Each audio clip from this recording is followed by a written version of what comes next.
back. So I actually wrote the story singularly, and I got a book and I found it. Oh, I'm famous. I found the story in here. So I'm going to read you the story of a bull who just likes to sit around. And his name is Fern. Let me find it. Go to the beginning. The beginning's a little bit far here, so just a second. I do a few. Okay. So as I'm reading, I'm going to be showing you the pictures. And this is out of a book. This is out of a children's classic book. So it looks very big, doesn't it? But the story I wrote is that children could read it, they could flip the pages, they could get it over with. But at the same time, they can think about how that really feels to be in the bull's position. How nice it would feel for the bull. So that's what we're going to be doing. So as I'm reading, I want you to be thinking about how the bull is actually feeling. And think of how you would feel if you were in the bull's position. And then we'll talk about it. So this story takes place in Spain. It takes place in, now I have to give you a geographical question, a social studies question. What is the capital of Spain? It is the biggest and most populated city or town in Spain. Madrid, yes. So that's where our story takes place. I actually wrote the story on card paper, and then I transmitted it to a computer. This is not the actual, well, take it back. This is the actual drawings that I drew up from the computer. So as I read, I will be showing you each one. So once upon a time in Spain, so you see the castles. See that? I just want to make sure that you guys can see. Look, castle there, see? Okay. So, it takes place in Spain. In Madrid, Spain, there's a lot of hills. And there's a lot of mountainsides. Well, not mountainsides, there's a lot of plateaus. The hilly side going down to the water. So it's like a kingdom. Looks like Terabithia, doesn't it? Looks like Terabithia because it's a big castle. It looks like it's on a remote island in the middle of nowhere. Because you have grassy fields leading up to the very center of the island with the castle. And if you hadn't noticed, smoke is coming out of the chimney. Turn the page. There was a little bull, and his name was Fernand. So this is along the fields of the remote island, so to speak. So this is kind of the animal, the bull, you see it. This is the bull. What kind of things is he doing, don't you think? What he is doing is he is just pawing at the ground, looking for something to look at, or looking for something to eat. He's really, really tame.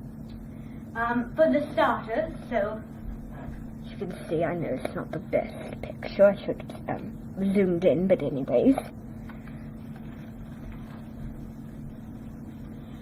All the other bulls he lived with would run and jump and butt their heads together. Look at the other bulls. And think about the fact that he was not one of those bulls. He was alone. And he wasn't part of their club, you see. See that? I hope you did. Okay. But not Fernand. Look at him. He is alone on a hillside, and he has no friends to play with.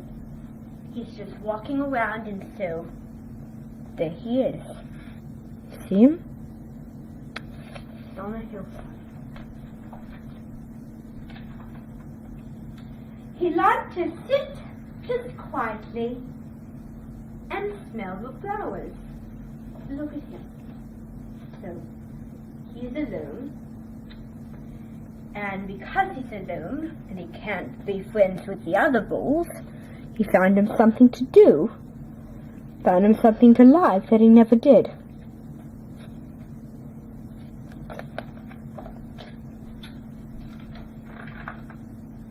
He had a favorite spot out in the pasture under the cork tree. So the cork tree was the spot.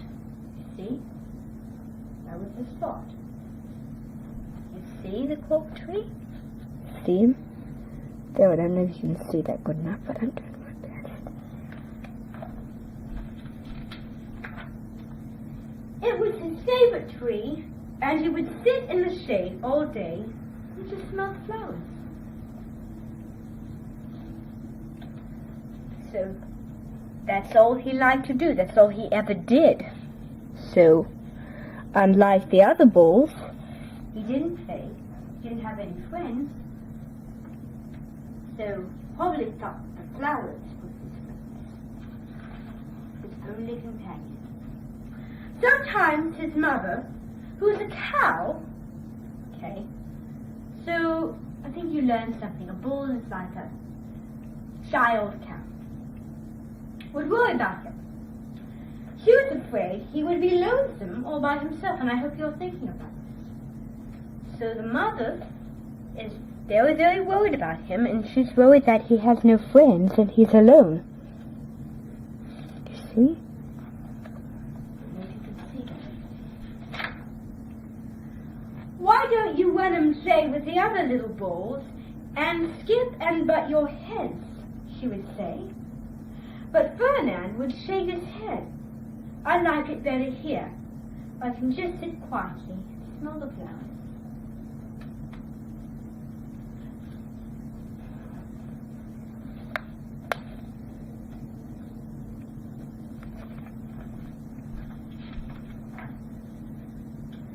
His mother saw that he was not lonesome, and because she was an understanding mother, even though she was a cow, she let him just sit there and be happy.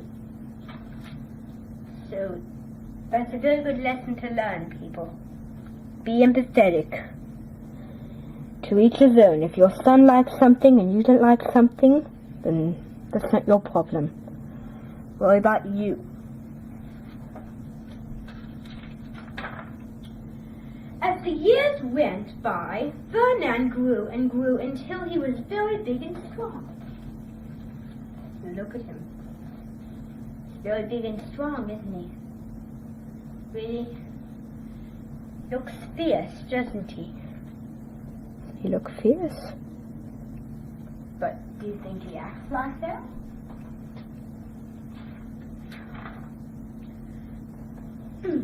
All the other bulls who had grown up with him in the same pasture would fight each other all day. They would butt each other and stick each other with their horns. What they wanted most of all was to be picked up at the fight bulls in Madrid. So these are the bulls, and they were fighting over which bull would go to Madrid. But of course, there was one bull who didn't want to. Guess who it is, right? Hint, hint.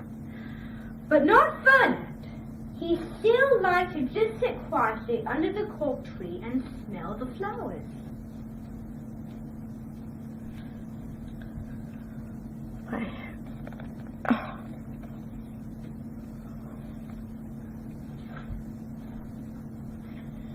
One day, 5 men came in very funny hats to pick the biggest and fattest and roundest bull to fight in the bullfights in Madrid. So those people are responsible for the bullfighting tournament. And those people are responsible for choosing the bulls, which bull is the best bull to pick. All the other bulls ran around, snorting and butting, and leaping and jumping, so the men would think that they were very, very strong and fierce and pick them. So they tried to because they all wanted to make a connection. Make a connection to that. What does it remind you of? Well, it certainly reminds me of Three Oak Star, if you know what that is. Ferdinand knew that they wouldn't pick him, and he didn't care. So he went out to his favorite cork tree and sat down. So there he goes again. He went out, and there he goes again. Checkmate.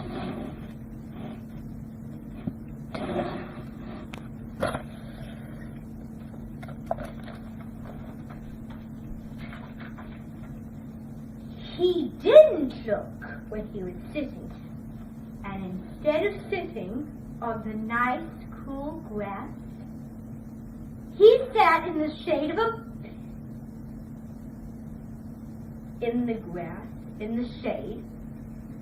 He sat on a bumblebee. Well, I'm not afraid of... But you're very right. They're not as harmful, but they can still sting you. They don't really... Well, if you were a bumblebee and a bull sat on you, what would you do? You would sting him. So that's exactly what he did to Ferdinand.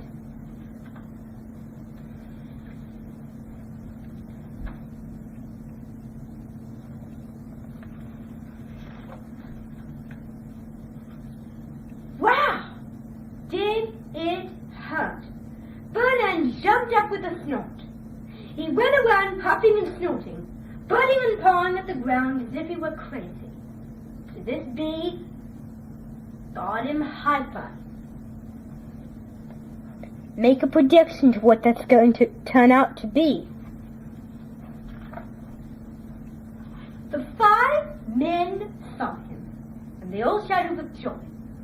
Here was the largest and fiercest bull of all, just the one for the bullfights in Madrid. So that's saying that because of how he acted, because of his madness, they thought that was actually how he acted. And guess what they did? His life was changed. So they took him far away to the bullfight day in a cart. Look at how many horses there are. I never saw so many horses. What a day it was! Flags were flying and hands were playing. Zoom in on that. And all the lovely ladies had flowers in their hair.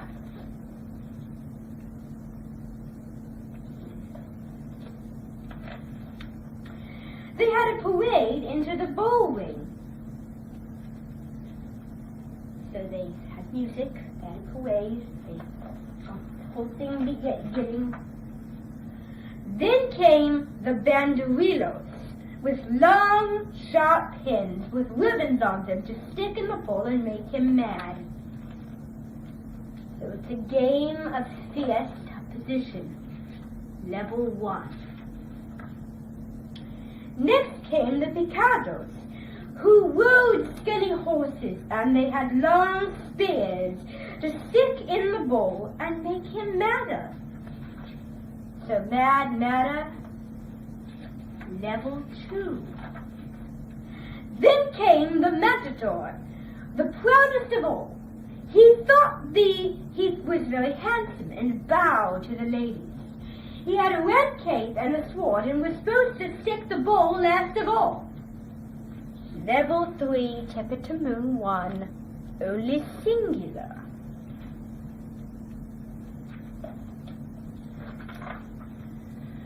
Then came the bull, and you know how that was, don't you?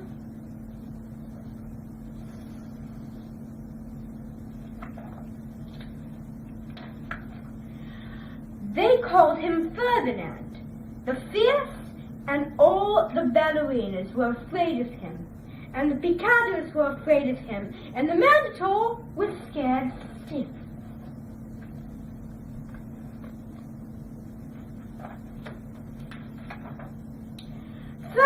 ran to the middle of the wing, and everyone shouted and clapped, because they thought he was going to fight fiercely and butt and snort and stick his horns around. So he doesn't feel himself after the fight. But not Ferdinand. When he got to the middle of the wing, he saw the flowers in all the lovely ladies' hair, and he just sat down quietly and smelled them.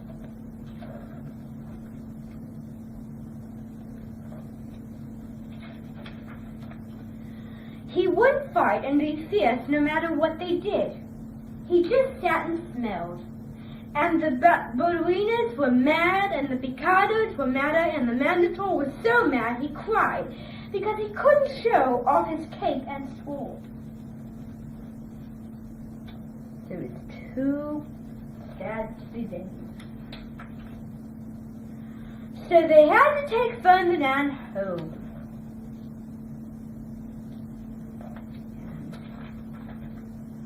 And for all I know, he was sitting there under, that was me, still under his favorite cork tree, smelling the flowers just quietly.